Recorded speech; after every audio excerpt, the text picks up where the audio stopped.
Hey guys, so I'm actually at the new property today, and I'm going to be doing some cutting. The truck is actually parked facing north, and directly behind the camera is the tree that I shot splits out of this year. And one of the things that I'm going to do is this area right here, there's pockets of these brush piles that we left, and we put clover and chicory and oats and rye down, and I can see a bunch of it starting to come back up now. A lot of the cereal grains are starting to pop. I do see some clover. It's nothing too strong because we didn't really kill this much before we tilled it, so we basically scraped it, exposed some dirt, and threw the seed down. This year we'll prep it a little bit more. But this patch right here is eventually going to go away. It's kind of off to your left. There's a big patch, maybe about 20 feet by 30 feet. That's going to be where I start planting some apple trees, and all these saplings in throughout there that are no use to me are going to be going bye-bye. But I'm probably going to keep a stretch of this. I may hinge these trees down to create kind of an edge right here. Standing up in the tree, I can see down this lane that the camera's actually aimed down. And it's just a connecting trail. There's another trail that runs north-south over there, similar to what I'm on, except for it's a lot narrower. It's only the width of a vehicle.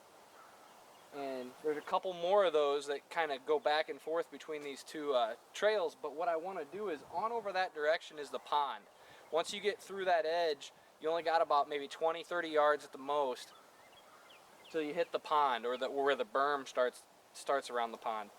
And what I want to do is have a trail that kind of pops in there, and they bed in there, and then it shoots on down parallel to the pond, kind of like a creep trail, where if I have a northwest wind or something like that, or even a southwest wind or a south wind, a buck might use that trail more likely without exposing himself fully out here. So I don't want this trail to be any wider than maybe 2 shoulder widths myself, and I won't hinge along it. What I'm going to do is cut it open, because I want a deer to be able to walk it and know that they can shoot off in any direction at any time. This is a good time where hinging is not going to be beneficial, because what's going to happen, and I may hinge a couple throughout there. If I see a soft maple or something that's going to be good food, I might, but I'm not going to hinge down the edges of this, because what that's going to create is basically a cattle chute, and they're not going to feel safe running that. So, but I want to have that to where they can pop out right here, and then I'll know that they're coming because I can peep down. I'm going to cut another peephole on down farther to my left, your right. On down this way, I want to have another trail that runs kind of through a lane that I can see all the way down through. So what I'll probably do is I'm going to go in here with the chainsaw. I'm going to angle it and start going that way, and then when I get to the next point where I want to be able to look down from the tree stand, I'll probably shoot another parallel trail. Well, not parallel, but I'll shoot a parallel trail to this one. On down farther to the south, I'll cut another opening access point out of that trail into this food plot, if you will, that's scattered with these brush piles. The main bedding is actually off to the south, as well as they bed in the old dirt track to the west, like I've shown and discussed before, as well as the overgrowth to the north. So this is kind of a pocket in between all this bedding, but the pond kind of gives a hard edge, but I want them to be able to go from bedding to bedding really without fully exposing themselves, but yet still exposing themselves to my sight, to where if it's a big buck, I still get a chance and I can call towards them and see if they'll come on out here. So we'll see what happens, but that's kind of the plan right now, and I wanted to kind of explain why I'm doing what I'm doing. And I'm going to go in there, and maybe I'll take you in there with you once I get done, and we'll see how much progress I get. So as long as the chainsaw runs, I'm going to keep cutting. Hey guys, so here I am taking a break in the bedding area at the new property. That's right, in the bedding area. As you can see, I'm about at what a deer's head would be if he was bedded down, or she. There's a lot of cover. That was not open a little bit ago. I just opened up that with a chainsaw. Otherwise, it was kind of pick your way through all this stuff. So I'm making a parallel trail. We've got our entrance is over here, but so is the food plot that then shoots up to the north, up by where I killed splits. The problem is I want a buck to be able to cruise this edge parallel to that without having to break cover. I think I'll get a lot more use. It's what they naturally want to do, coming and going from the bedding options. Now this trail is going to butt end and stop up by the food. There's a very small way that they could wiggle their way on through, but I'm gonna make 1 or 2 offshoots off to the west into the food. But let's talk bedding maintenance. You know, this bedding area, it's a lot of sassafras, a lot of mature Asian honeysuckle that are actually now mature enough that the deer can walk under it if I go through and just cut the bottom branches off of them, which is in essence what I'm gonna do. Off to my left here, you'll see kind of a good example. You know, deer can tuck up in there, but if I go in there and I cut a couple of those little short ones, get rid of some of this stuff, they really then begin to have the ultimate, you know, overhead cover, but also sight blocking around them, and not have to fight their way in and out of there. And if a coyote comes, they'll have a quick, easy access or exit out of there. If I do go in there and I clear that, what I'll probably do is cut just chainsaw hack a couple shoots out. You know, there'll be one here, but then I'll cut a shoot out that way and a shoot out that way. That way, just in case predators get in here, they know where they can head. But this is going to be the main trail that I may even come through and brush hog this once every other year or every third year, however many times it needs it, just to keep the growth down and allow travel. But I'm not going to make it, you know, lush or worry about overhead branches carrying in on it and everything like that. I may even just use a lawnmower set to a high, put the blade up high, and just run this, you know, as needed, just so that way they can keep using it. And then I'll come in here and I'll carve out pockets that shoot off to the right and left, and create an optimum bedding area, because the one thing I discovered, they're not using this bedding area. And if they're not using your bedding area the way that you think they should, go in there and look. And when the second I broke in here, I started realizing it's too thick. You know, this was a fallow field that's been vacant for probably over 7. Aerials say 7 at the youngest, 11 at the oldest. Since the last time they had crops, it's kind of depending. They kind of started not doing crops up towards the north earlier. But they're not going to use this if I don't make it optimum bedding. It's great, low cover, a lot of brambles, a lot of multiflora rose in here. So it's a prime bedding area, but they got to have areas to bed. So this is what you got to do. You got to come in here every once in a while, put in a couple real hard work sessions, and then just let it alone. You know, besides coming through and cutting this trail, and maybe one day with Pops here with me, we could probably get a bunch of offshoot cuts, and we'd be done for the entire year, and we won't have to be back except for when we mow this one time, and then we'd be done. So it's just a little tip. You gotta stay active in your bedding areas. You know, sanctuaries are great and bedding areas are great if they go undisturbed, yes, but just like anywhere else, they're gonna mature, they're gonna thicken up, and they're gonna become dead zones, if you will. You know, and that's the last thing you want your sanctuary and your bedding area to be. I recommend guys walk their sanctuary bedding areas at least once a year and go off of that, whether you need to do more. Get in there and do some work. So this is Ty. My break's over.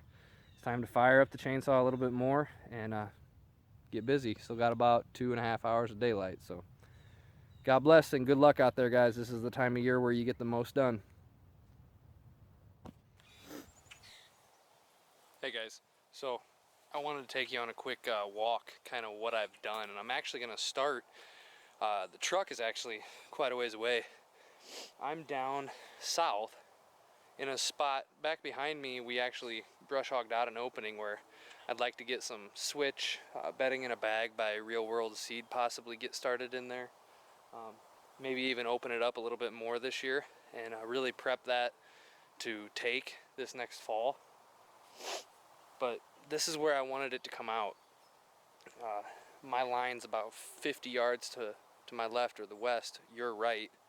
And, well, actually it's a little bit farther than that, but the bedding area goes about that far. And then the pond is about maybe 30 yards, 40 yards to your left, my right. But they run, I think I see a shed. I'll have to check that out. But this is where I wanted to head to. So now I'm actually gonna turn the camera and we're gonna start walking a path that is rough because it's just chainsaw opened, and then I'll probably either take the brush hog or I'll actually take the lawnmower through once or twice this year, and then after that I'll probably just do it once a year, if even that, maybe just once every other year. And this will be the bedding travel corridor that runs parallel to the food. I know bucks will utilize it to cruise the bedding, but also they're not going to know it. But if they cruise this line, there's a couple spots where I'm going to have trails shoot off into the food right towards my stand. So the angle of that will give me a peephole, and I'll be able to tell and be able to call to them and hopefully get them to come. But let's start walking.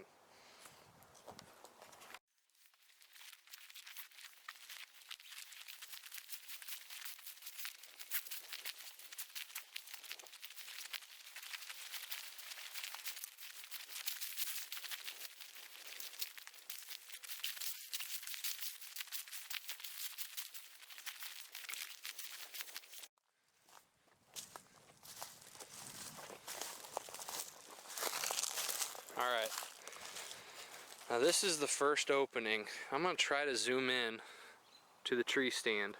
It's actually right to the right of that cedar.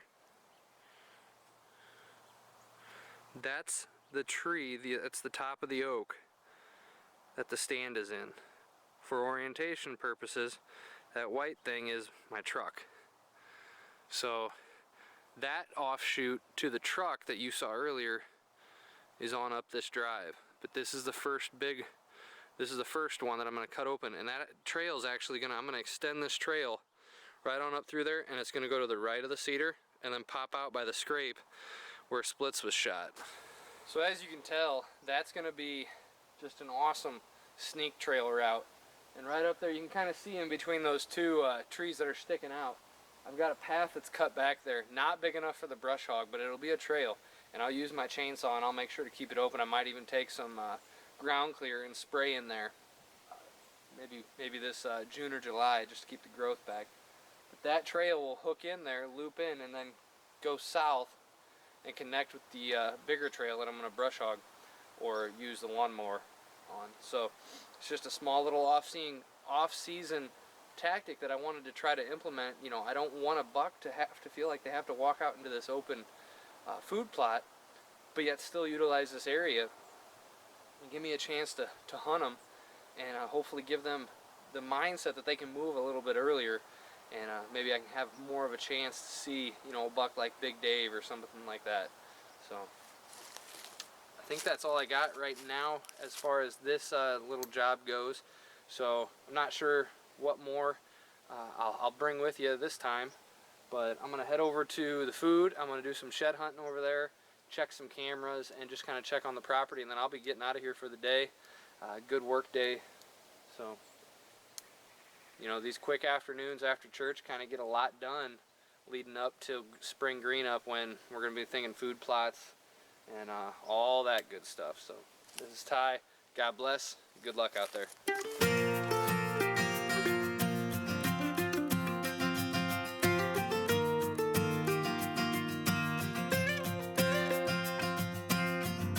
Driving through these old rolling hills to the closest place to heaven I know.